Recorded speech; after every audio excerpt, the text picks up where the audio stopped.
Hello everyone. Today I'm going to talk to you about behaviorist adult education. Thus far we have talked about liberal, progressivist adult education. Today's topic is about behaviorism and adult education. Like always, I'm going to refer to my favorite book, which is The Philosophical Foundations of Adult Education, 3rd edition, written by Drs.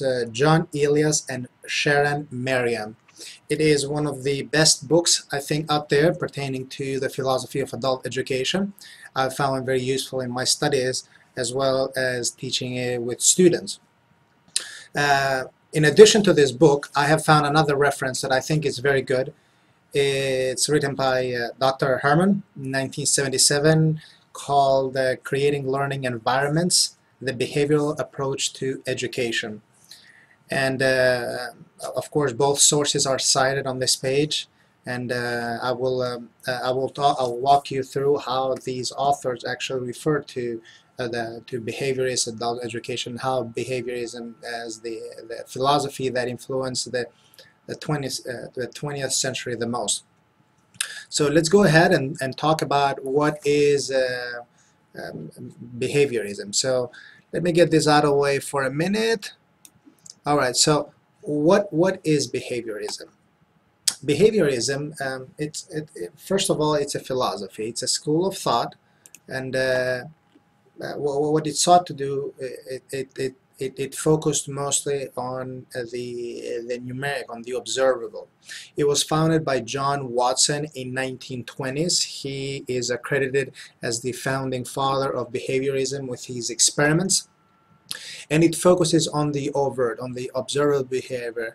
It ignores the feeling, it ignores the covert, or how people feel about a certain issue and what they do about it. It studies behavior in laboratories with scientific principles and methodology. In other words, feelings are excluded, methodological approach to science is set forth, therefore we approach to that way, and nothing else matters for as long as we can observe behavior. So what about the intellect? Intellect, feelings, emotions, and the inner self of one person cannot be observed or measured. Hence, it is not possible to investigate. There is no way how we as scientists are able to measure intellects and feelings and emotion of another person. But let's talk about where does it came from. What are the philosophical roots of it? One of the philosophical roots of it is materialism. Materialism, scientific realism, or other words, empiricism and positivism. Materialism was the laws of matter and motion that could explain out and appeal to mind and reality. In other words, what we need to do is that for as long as we can appeal. We can appeal to laws of motion of the nature. There is no need for mind and reality. This is what it. Remember, this is about the observable, and not the inner self. So it was the time of materialism, where people were sought to become more materialistic. The scientific realism and empiricism, it attempted to say that truth can be found through utilizing inductive methods that would examine information stemming from senses. And some of those prominent scholars were Francis Bacon, Locke, and Russell. Remember, the inductive method is a method that we go from within and we try to find out whether we achieve what we want to achieve. In this case, what the truth was. Remember, during this time, we believe there is a truth and we are in pursuit of it.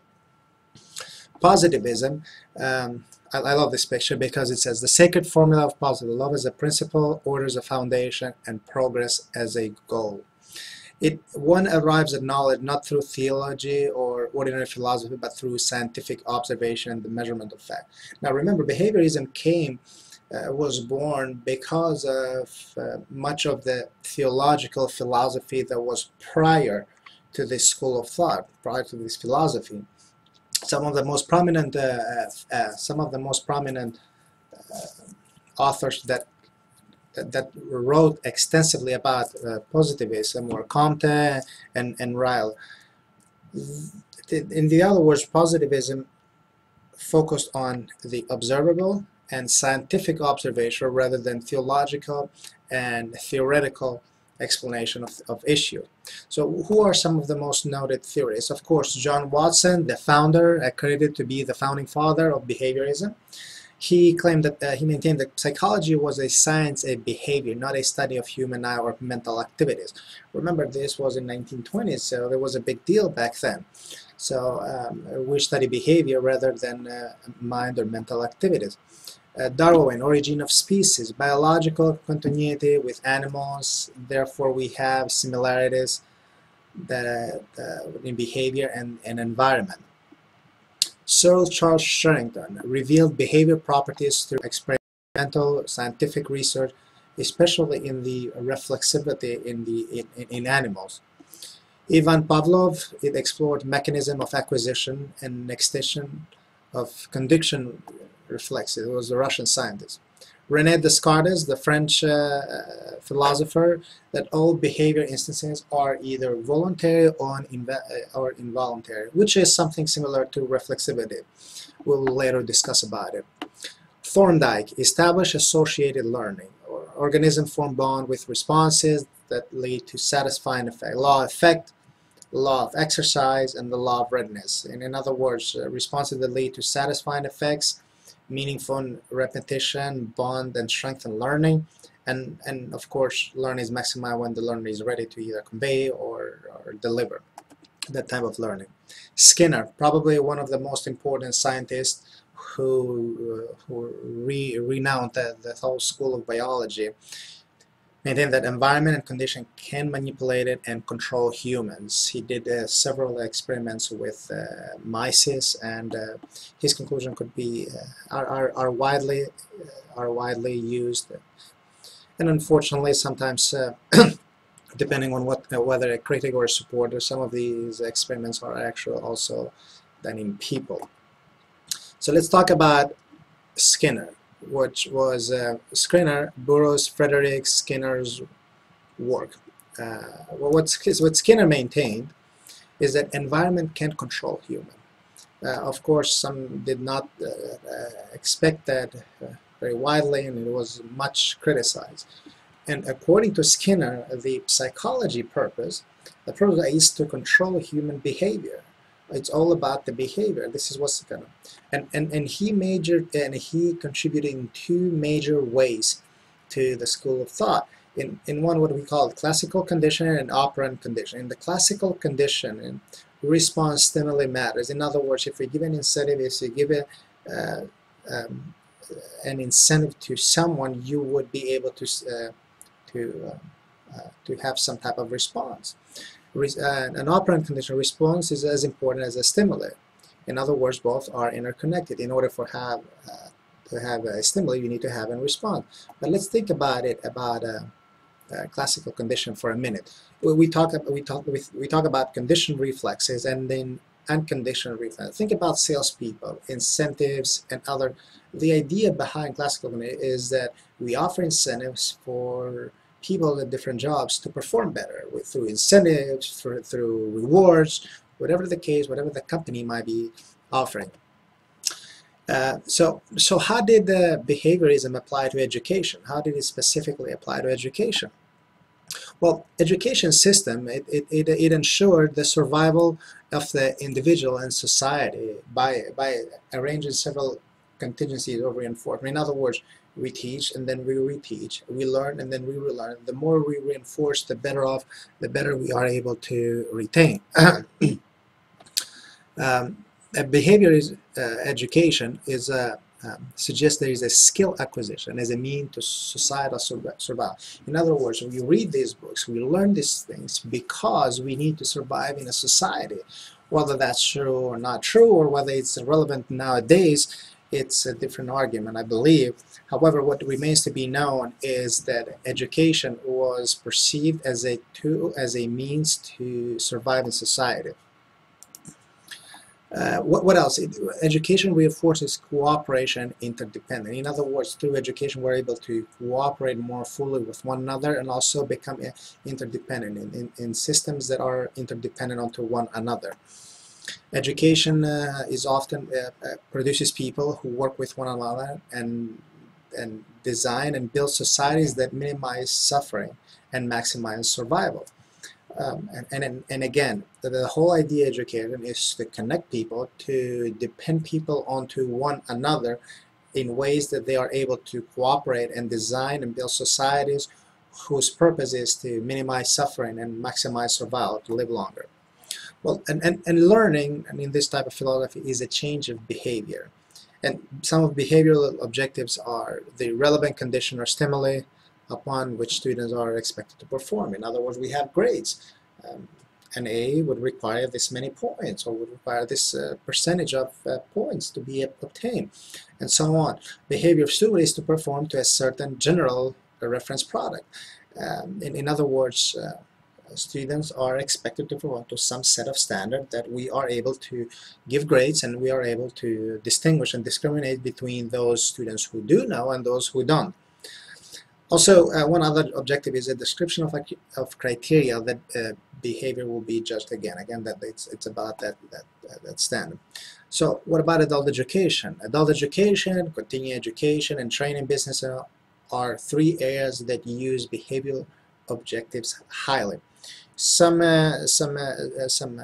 human approach scientists, they have seriously challenged the role of behaviorism in adult education, because to them humans would like to study and are willingly to go and study and learn.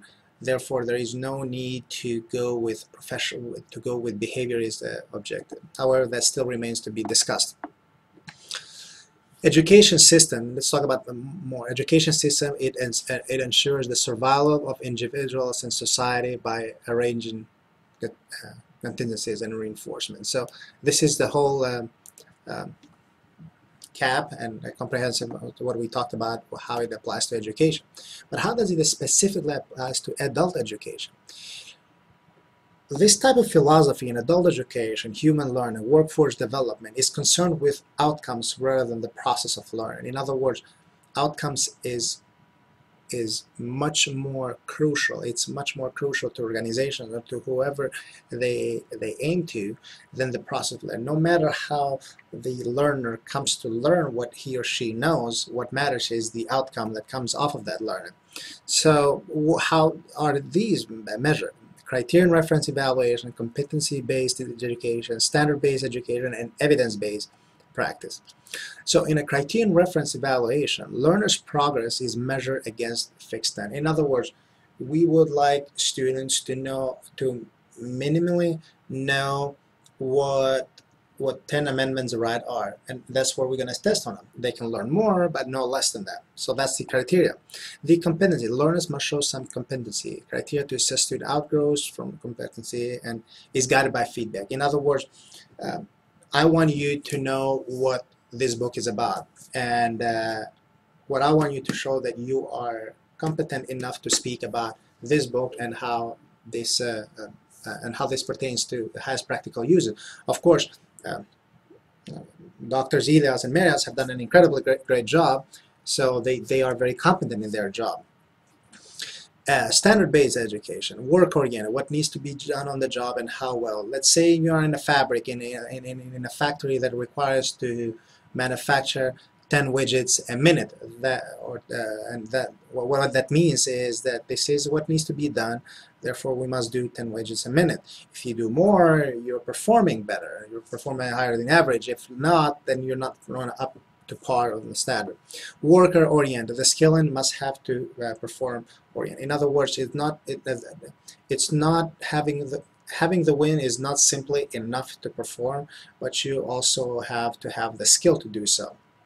On the evidence-based practice, basic and applied research, the building of a program, and evaluated for effectiveness, which is the practitioner knowledge to improve implementation, of course. And some of these programs are actually seen, especially in career and technical education, especially with induction programs. Instructional methods.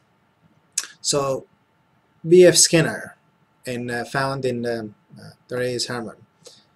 So let's take a look at let's compare how they are different. So to Skinner, you generate new patterns of, it is possible to generate new patterns of behavior. You can also alter behavior, and you can also control behavior through stimuli. Well, you can also maintain behavior through reinforcement. Now to Herman, you can specify behavior goals, you can sequence material logically for people to follow, you identify what learners already know, give feedback, provide cues, reinforce, and then self-pace according to the learner. Very important. And then ultimately, most important is that you have to evaluate, you record, and adjust appropriately to each individual, to each learner. Now, on final remarks, I'm just going to recap what we talked about today. Remember, behaviorism, no other school of thought has as much impact on education overall than behaviorism thought. Behaviorism, it truly shifted the world of education and how people practice a relationship with one another. Competency and skill-based education is popular, is mostly popular in adult education programs, human resource development, continuing education, lifelong learning programs, and simply just basic adult education. It's very important too. Also, many times critics have dismissed this type of thought because it's very cold, it's inhumane, and it destroys personal feeling, and it suppresses creativity. Again, some of these critics have been supported well, they have been accepted, and some industry who have used behaviorism at their school of operant, they have shifted their thinking toward a more liberal approach to approaching to learners and worker performers. So remember, also this school of thought was criticized for forcing all learners into one mode of learning and dividing the curriculum into pieces while overlooking the whole purpose of education. In other words, according to this school of thought, you have a group of students, you have a group of learners, and all of them learn the same. So here is the material, learning. Well, now we do know that different people have different learning style. They have different skill, different acquisition, learning skills, and all these need to be taken into account for a learner to be successfully at their job. Vet, HRD, and literature have an extent of behaviorist orientation, appeals linked to measure outcomes that are considered success, competency, or concrete results. And this is my presentation for today. And don't forget, this is the book that I've referred to about the school of thought. And also look up Creating Learning Environments, the Behavior Approach to Education by Therese Herman, 1977. If you do have any questions, you can contact me at indrit.vucai@okstate.edu or through my website at www.indritvucai.com. Thank you.